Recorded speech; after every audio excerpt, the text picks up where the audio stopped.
Well, thank you very much, Barbara. And she says, my name's Gordon Young, and I am editor-in-chief and co-founder of The Drum. We are the third largest website, or one of the three, I better get my hype right, one of the three top websites for marketing in the world. That's me. Thank you. It's a bit slow. Now, I live in London, but this might come as a surprise to you. I'm not actually from London. I'm originally from Glasgow. How many Scottish people are in the room? Red, honestly. Well, we have an interpreter. Well, actually, there's not that many here, and obviously, the thing about Glasgow is we speak very fast in Glasgow. Do you think I speak fast? Yeah, we speak fast. And we speak fast in Glasgow because we die young. So we've got a lot to say and not a lot of time. That's why we speak fast. And I am going to be really fast-paced today, and I'm going to try and slow things down a bit, but I'm going to find it hard because I'm very passionate about this subject here. Has AI got a sense of human? And over the course of the next 50 minutes or so, I'm going to take you this improbable journey. We're going to look at AI and humanity in general, and then we're going to look at the latest trends in B2B advertising. Sound good? Yeah. Does it sound good? Yeah. Well, let's get started then. Because these are disparate issues are joined together. And I've actually created a PowerPoint slide. You've never seen one of these in a session, have you? Here it goes. I toiled for seconds over this slide. But this slide sums up really what the common denominator is amongst everything I'm going to be talking about, and that is emotional connections in this age of man and woman versus machine. We've had a great day here. Let's hear it for CoreMedia. We've had people coming here talking sense. People being logical, people giving you insight. It's my job now to provide a bit of contrast and get really emotional, because there's no doubt about it, a lot of us, we're going through difficult times. So what I want to do is start off and show you a commercial which I think is a really good metaphor on a number of different levels for the times we're living through. This commercial was actually first broadcast, I think, in the very early 90s by a company called Kodak. Now, anyone under 25 might want to know Kodak used to be in the camera business. Okay, so bear that in mind. So anyway, this is the commercial, and this all sets the agenda. Moments.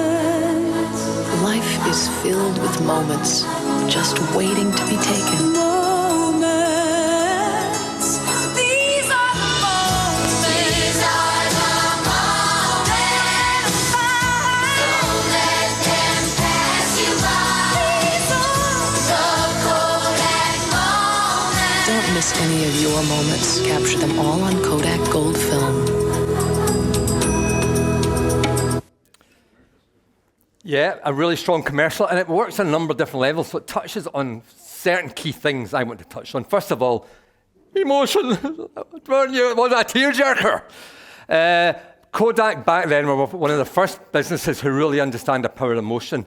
They got away from simply talking about the benefits of the product, all the technical stuff, the camera speeds, all the stuff I never understood, ISOs, color balances, all the rest of it, to really focus on the features, what this actually means to people. And they think, this camera captures your life. That's why you should buy a Kodak camera. And for a long time, it has to be said, that strategy was really successful. But to me, on another level, this whole term, a Kodak moment, sort of sums up the dilemma we're all living through at the moment. So maybe to start off, maybe it'd be good to get a show of hands. How many of you in this room feel that the role you're currently doing will not exist in 10 years' time because of AI? Wow, not that many. So all of you guys are quite confident you're still going to be here. And I can officially tell you, back in the 80s, the Kodak team were equally confident. They were. Back in the 80s, Kodak had $14 billion worth of sales. This was in the 80s, for God's sake. They had 90% of the US photography market. 90%. Do you know how many rolls of film they sold? Anyone want to guess how many rolls of film Kodak sold? 700 million rolls of film every year. That's what they sold. But by 2012, they were bankrupt. They've gone from hero to zero in not a relatively short space of time, because they did not see the magnitude of the changes coming their way. They got the digital photography market wrong, and they certainly didn't get the smartphone.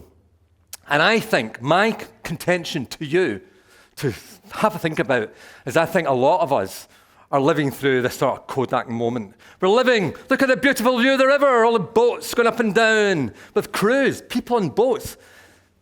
20 years' time, that'll be really odd. Why would anybody want that life? Why would anybody want to sail a tank around the world when robots can do it? Look at our crew behind the desk. A Kodak moment. I'm going to get a picture of you guys so I can show my children what that was like. Or the crew behind the camera. Or the person standing on a stage. A journalist, for God's sake. Where am I going to be in 20 years' time? Now, you might think this is a bit doomy and gloomy. Do you think this is doomy and gloomy? No. Good. I don't think it's doomy and gloomy either. Because actually, the drum, I just want to sort of give you an insight into how we're using AI in our own small way. It's not quite as exciting as the stories I've heard so far, but gives you a sense of what's happening to us. The drum is beginning to use AI, and I honestly feel like I've got a superpower. Far from being depressed, I literally feel I've got a superpower. I can write 3 features, even before I get out of bed in the morning. I can write opinions almost at the speed of thought. I have never been more productive in my entire life. The only sort of small concern is everyone else has got this superpower. But I'm not going to think about that at the moment. It is one of the most exciting times. Honestly, I've never felt more productive. But it's also changing how I see the role of journalists. I'm an editor, so I don't actually write as much as I should. But what I do is brief other writers to write on my behalf. And do you know what? I'm beginning to suspect, now, maybe if you're going to film this, don't broadcast it anywhere near the drum, because it's heresy. But I sort of treat my writers like I treat AI, but they're just not as efficient as AI. And I'll give you one example of how we've used it recently. I was at a conference, not as good as this one. It was called Possible Miami. And I went to a breakfast session where EY were presenting a paper on loyalty schemes and how to make them more efficient and work better and get better results. To be honest with you, I was only there because I had jet lag and had nothing better to do at 7 o'clock in the morning. But nevertheless, I walked away with a big report on it, and I thought, actually, we should do something on this, because if you're into loyalty, there's a lot of really great insights. But what's the story? How could we justify delving into this? But then a story broke of a German company, actually, called Pret a Manger and Krispy Kreme donuts. Do you know these guys?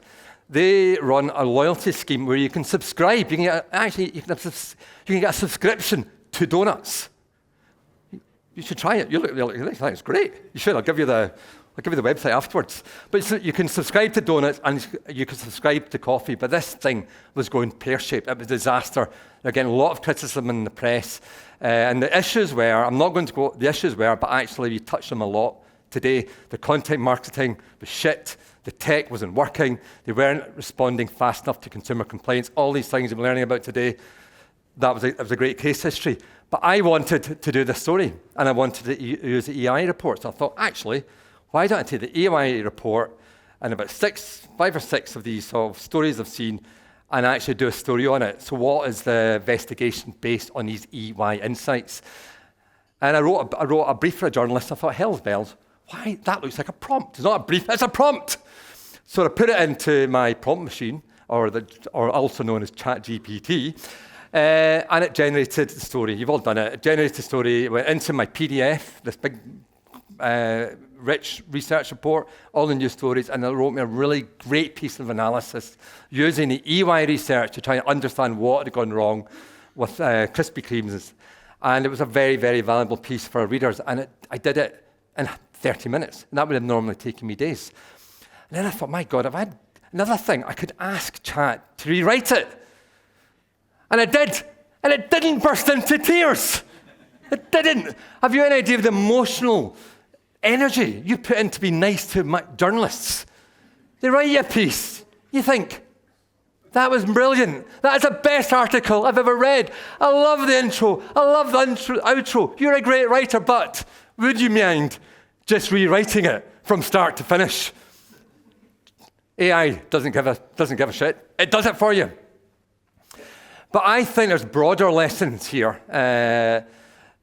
Have you ever tried to light a fire without matches? Has anyone ever done that? It's bloody hard, isn't it? Were you successful? Were you?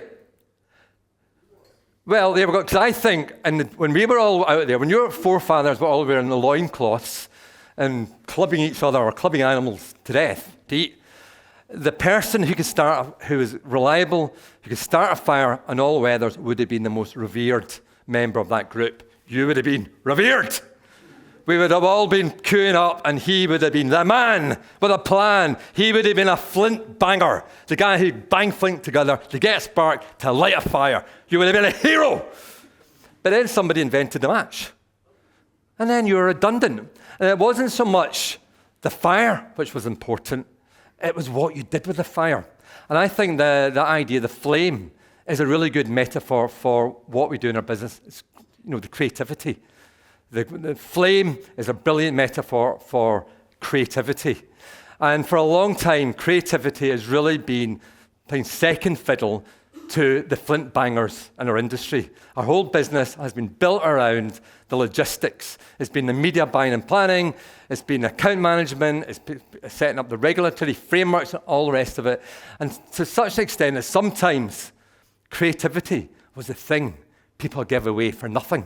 It's not sustainable. And the irony now is the creativity is the one thing we can now defend. Sam Altman says, this is not a direct quote, but he suggested that AI is going to replace 95% of marketing and creative roles. 95% is going to be replaced by AI. The 5% it doesn't replace is actually the creativity. That is the one thing we can defend.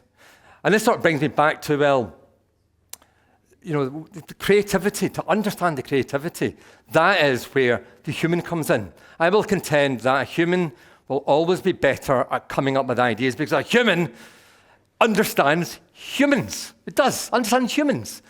A human knows what it's like to laugh so hard you cry. It knows what it's like to grieve. It knows what it's like to feel your own newborn baby for the first time, that sense of well-being. I don't believe that form of emotion, that form of humanity will ever be embodied into an AI system. I think AI is going to be an amazing tool, but really humanity is the key. Humanity is what we're all about.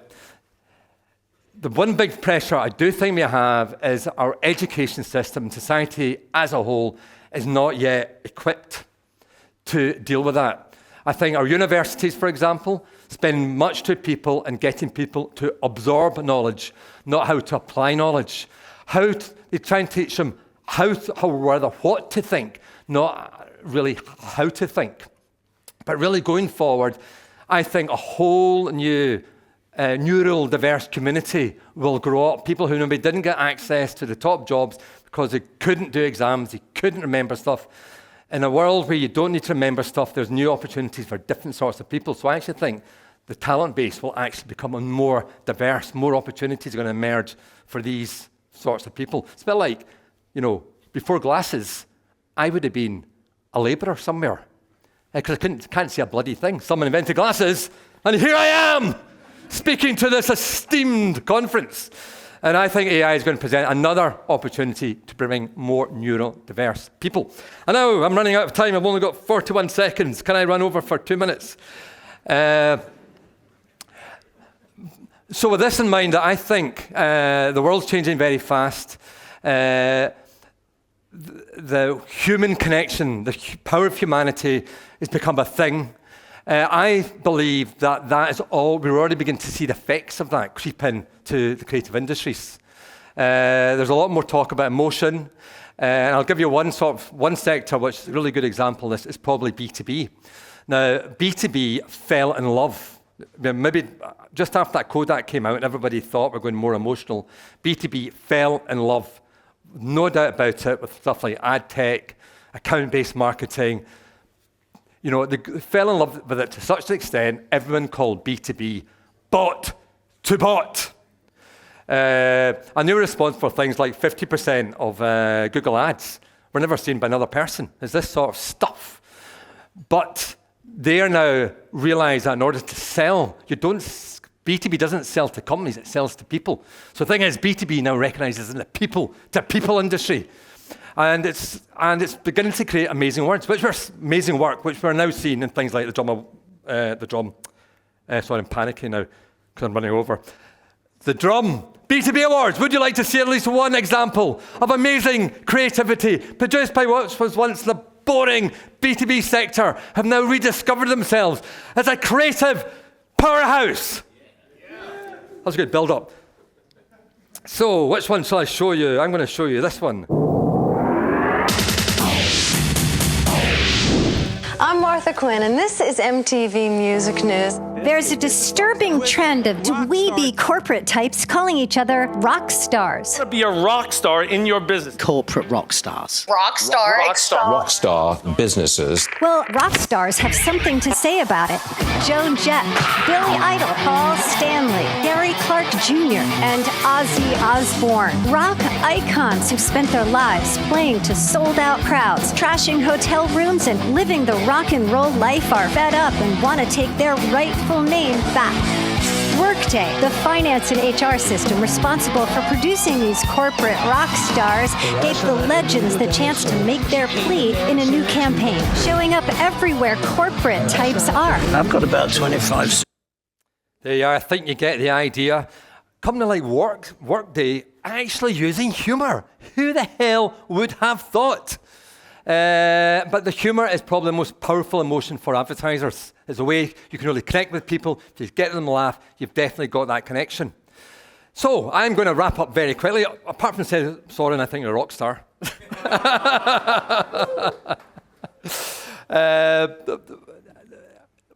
How would I really end this? We are living through perhaps the most exciting time, probably in human endeavor. We are lucky to be alive at the moment. AI is going to be the most incredible tool. It's going to do the most incredible things. And yes, AI does have a sense of humanity, but it still needs humans to actually control it. But really, the bottom line here, people, is that marketing is always will be, and take this away with you, marketing will always be about people to people. That's fundamentally what we're all about. So, with that thought, I'm going to leave the stage. Thank you for listening.